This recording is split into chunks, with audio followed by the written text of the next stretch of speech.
but more importantly, to follow the money, taxpayers' money. Wherever taxpayers' money is deployed, it is our duty to establish what's happening with taxpayers' money. And that's why you have seen us going out in the field, because we said we're not going to demand for accountability just on the floor of Parliament, because many times government ministers confuse us with smartish answers and that kind of thing. So we've been going out there. You have seen us go to, last week we were in Amuru district at Yak Sugar Factory, which has been given so far 553 billion shillings. A few weeks ago, we were at Day Biopharma. That's a vaccine manufacturing plant that has been given 723 billion shillings so far.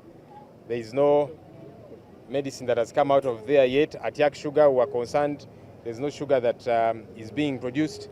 We went to Lobowa Hospital, and as you saw, we were denied access. That's a project that's been given over 600 billion shillings so far. So I wanted to be sure what's happening. They denied us access because there is nothing happening.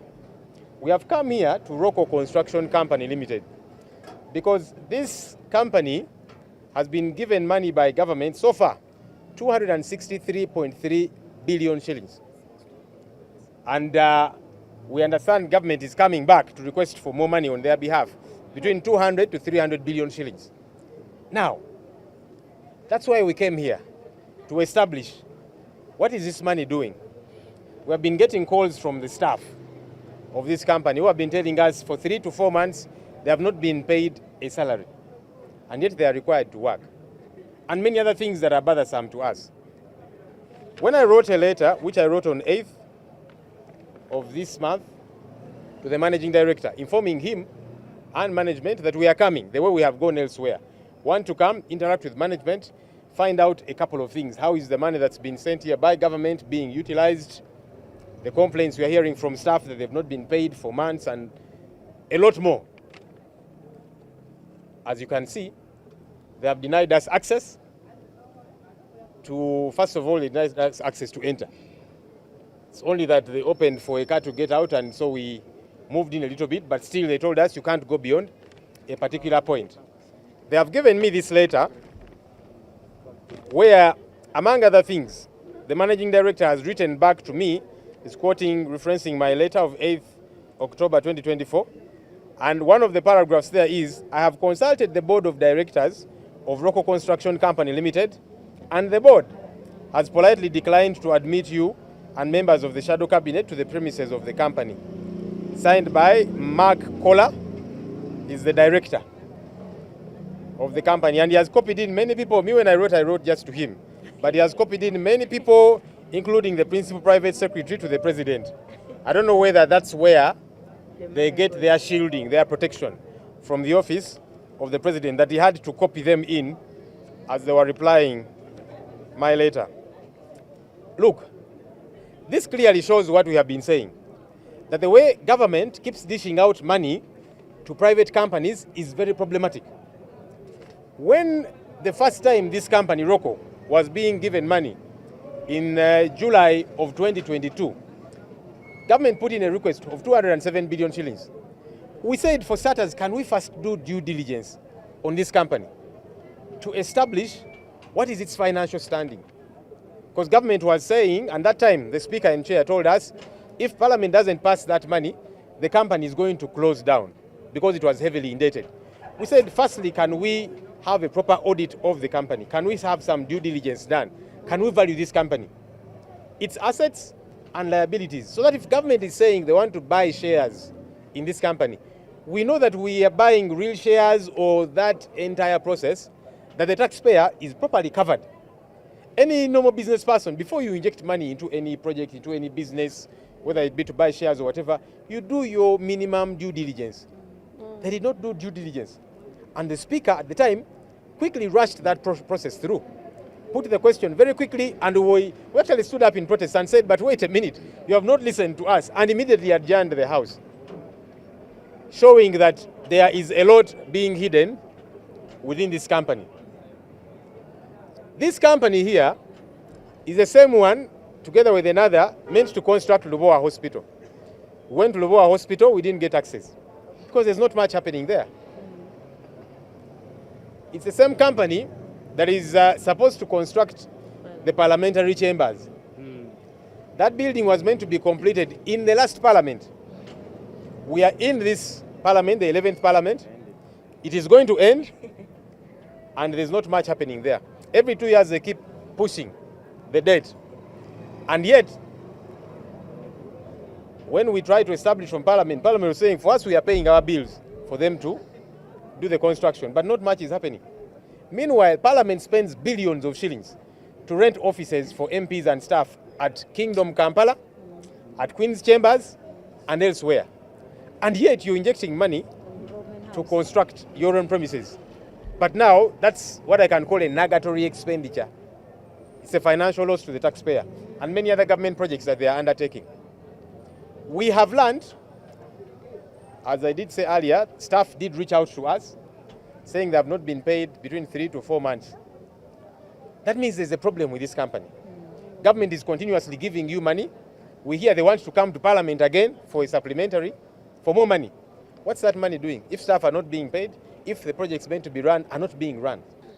Tuzo wano olunaku olwaleero nga shadow cabinet obuvunaanyizibwa bwaffe kulondoola mirimu gya gavumenti, kulondoola ssente y'omusolo eteekeddwawa era eri mu kukozesebwa etya. Muze mutulaba nga tugenda ku kampuni ez'enjawulo wiiki ewedde. Twali mu Northern Uganda Amuru ku Atiak Sugar Factory eyo yakaweebwa obuwumbi 553 kumala emyaka egiyise. Naye teri sukaali gwe bali mu kukola. Twagenda ku Day Biopharma, abo balina kukola ddagala era bakaweebwa obuwumbi 723 naye ne kaakano tewanavaayo ddagala. Twagenda Lubowa Hospital, eyo tebaatukkiriza na kuyingira kubanga ebyayo bibi nnyo. Kati tuzze wano ku Roko Construction Company kuba kampuni eno yakaweebwa ssente obuwumbi 263 n'ezigwamu. Eno kampuni eno aye tuwulira gavumenti egenda kudda mu Parliament esabe bongezebwe ssente obuwumbi nga 2 oba 3.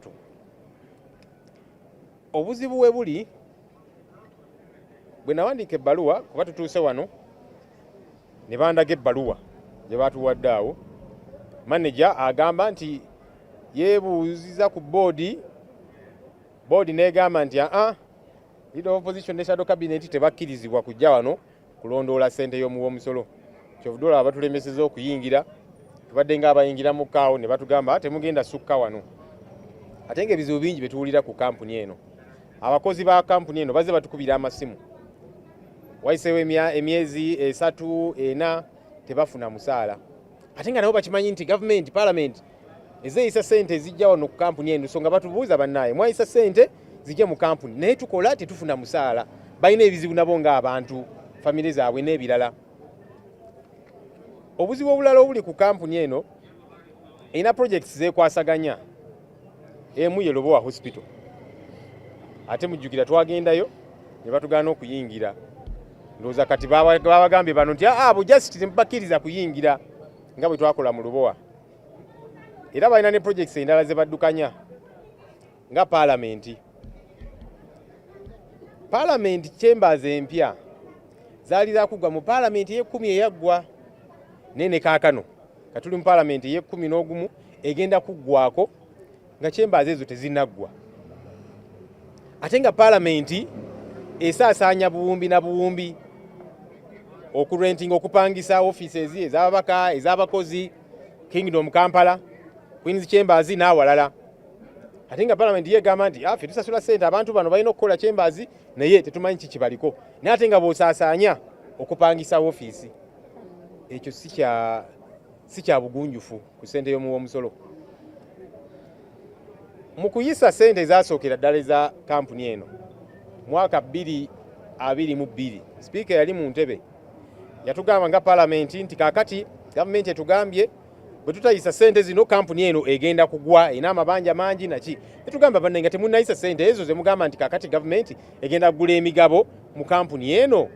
Tusooke tutegeere mukoze due diligence, munoonyereza okutegeera kampuni eno eyimiridde etya, amabanja geyina genkana ki, property assets zerina zenkana ki, ne tutegeera ki kye tuyingiramu. Nje bwe tuteekamu emirimu ginaatereera ginatambula obulungi naye nakati tewali kitambula bulungi. So kati speaker mu kaseera n'aziyiza speed n'adjaninga house yatuleka tuyimiridde nga tugamba bannange ffe totuwuliriza ensonga zaffe toziwuliriza n'adduka emisinde n'agenda.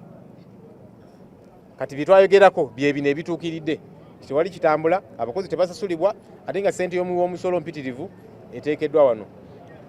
Ffe kye tugamba era kye tujja okuzzaayo mu Parliament okusookera ddala twagala accountability, twagala embalirira ey'obuwumbi 263 n'ezeeyongeramu ezakateekebwa ku kampuni eno ey'obwannannyini. Embalirira eyo tugyetaaga okuva mu Ministry ya Finance era tugamba nti finance bino bye tuwulira nti mugenda kudda mu Parliament musabe ssente endala obuwumbi obulala nga 3 okwongera mu kampuni eno temukigeza kuba kyeyolesi mu lwatu kitwabagamba luli nti mugenda ziteekayo ssente ezo zigenda kufa ttogge. Kati tuli wano tebasobola natukiriza kuyingira kubanga bamanyi nti ebyabwe bibi. Tetujja sigala nga tukwasaganya obuvunaanyizibwa bwaffe era ne kampuni endala ezimanyi nti zaaweebwa ssente y'omusolo tujja bwe munaatugaana okuyingira nga bano it is okay. Eggwanga lijja tegeera nti mulina kye mukweka era kati kino kye tukola twagala ne bannayuganda batwegatteko okubanja ssente zaabwe kuba ssente zaabwe ffe ababanja ng'abakulembeze lwakuba nti tuli bakulembeze naye tugamba nti bannayuganda bali eyo mutwegatteko okubanja ssente zammwe zino ssente ezibbibwa ssente eziteekebwa mu bitongole bino eby'obwannannyini mu ngeri etategeerekeka ate ne zitakola ekyo kye bagambye kye zigenda kukola. Kye tuwulira ekirala ku kampuni eno tubiwulira mu mbu yatandikawo kampuni eno omukulu tuwulira ndowooza yafa kuba kati agiddukanya mutabani we nti omukulu oyo mbu Mwami Museveni ne banne bwe baali nga bali mu nsiko yabawangayo ku sapooti.